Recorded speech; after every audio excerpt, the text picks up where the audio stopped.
Assalamualaikum warahmatullahi wabarakatuh. Bersama 4HR Rahmadi Channel, kita akan mengulas tentang ragam batik asal Jawa Timur bagian kedua. Kita mulai dari kota Gresik. Ada beberapa motif yang ada di kota Gresik ini. Yang pertama adalah motif ikan bandeng atau loh bandeng. Motif batik ini pertama kali digagas oleh Anang Samsul Arifin dari Sanggar Rompaka Mulia. Bentuk motif tersebut mengambil keseluruhan dari bentuk bandeng dari kepala sampai dengan ekor ikan tersebut. Motif yang kedua adalah motif damar kurung. Motif ini terinspirasi dari kesenian sang maestro damar kurung, Mas Mundari. Damar sendiri artinya lentera yang sisinya terbuat dari kertas, sedang kerangkanya dari kayu atau pring. Motif tersebut menceritakan karakteristik dan kegiatan masyarakat Gresik. Motif yang ketiga yaitu motif sekar pundak. Motif tersebut digambarkan dengan 6 kelopak bunga pundak atau 6 bunga pandan yang melambangkan 6 rukun iman. Sedangkan 9 serbuk sari memiliki makna wali songo yang berjasa dalam pengembangan Islam. Dan sebagai bentuk terima kasih kepada Wali Songo yang telah menjadikan sarana mengenal agama Islam di Nusantara.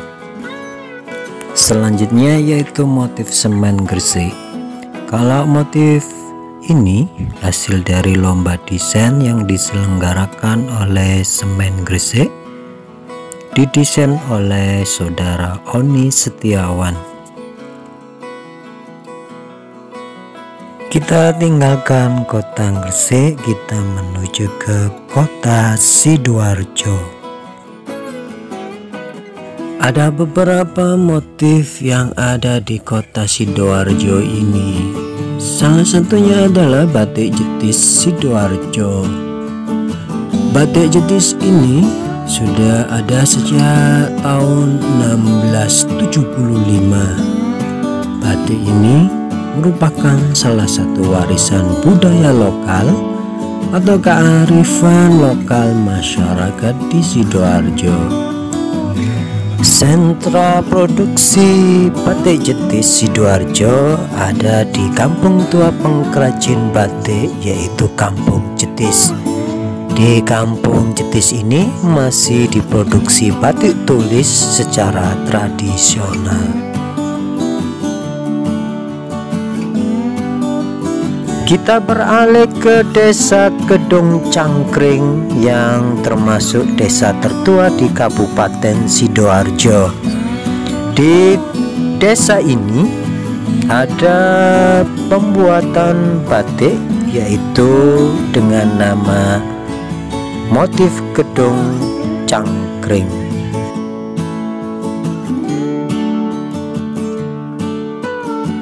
Motif yang keempat yaitu motif batik kembang bayem.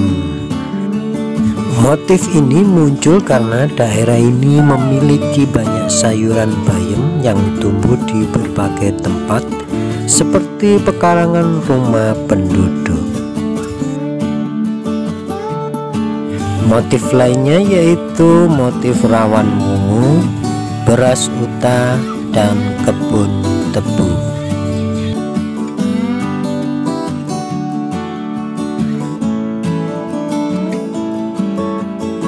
Dari kota Sidoarjo kita beralih ke kota Bojonegoro.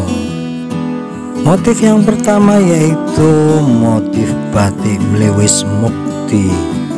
Bahwasanya motif ini menggambarkan jelmaan Prabu Angling Darmo yang menurut legenda kerajaannya dianggap pernah ada di wilayah Kabupaten Bojonegoro.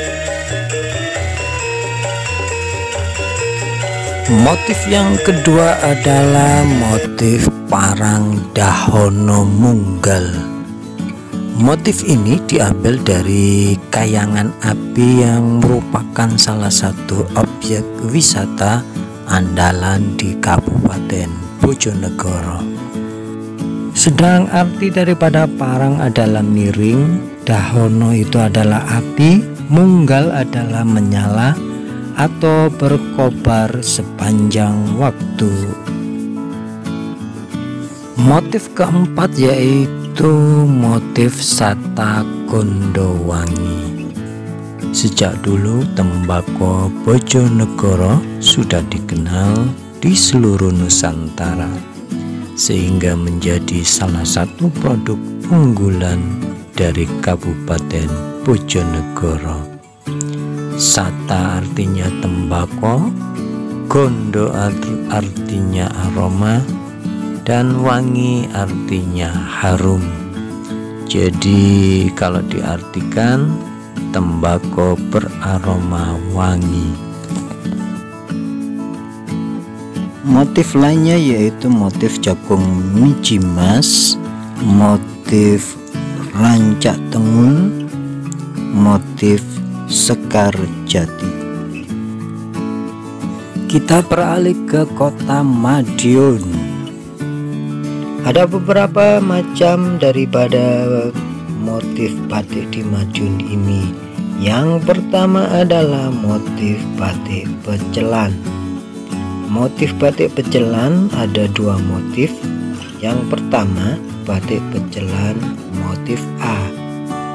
Batik ini mengangkat satu makanan yaitu khas kota Madiun. Dalam motif tersebut memuat 7 sayuran lengkap nasi pecel Madiun, mulai dari daun pepaya, daun ketela atau singkong, cabai, kembang turi, butiran nasi.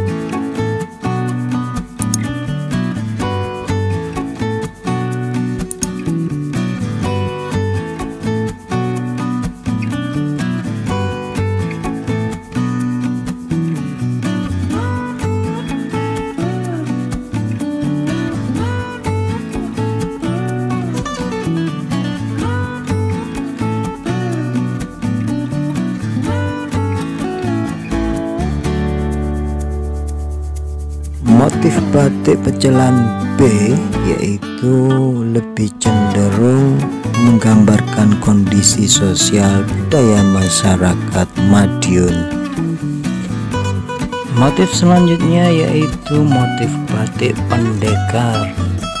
Kota Madiun terkenal sebagai kota pendekar karena adanya belasan perguruan silat yang ada di kota Madiun, sehingga pada akhirnya tergambar indah dalam karya batik.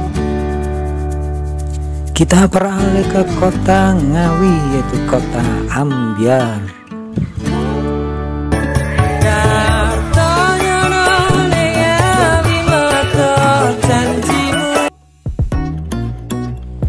Ada beberapa motif yang ada di Ngawi, yaitu pertama motif batik bambu dan manusia purba. Motif batik ciri khas kota Ngawi yaitu motif padi, bambu, sesuai dengan arti namanya Awi, Ngawi, dan manusia purba atau Palu purba. Motif batik Ngawi bisa dibedakan menjadi dua, yaitu Desa Mungut, Kecamatan Padas, dan inilah contoh dari pada batik Desa Mungut. Kemudian yang kedua adalah Desa Banyu Biru, Kecamatan Widodaren. Faktanya Desa Mungut ternyata lebih banyak menghasilkan motif batik daripada Desa Banyu Biru.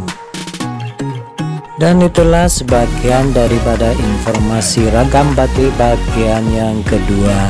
Nantikan ragam batik bagian ketiga. Akhirul kalam, assalamualaikum warahmatullahi wabarakatuh.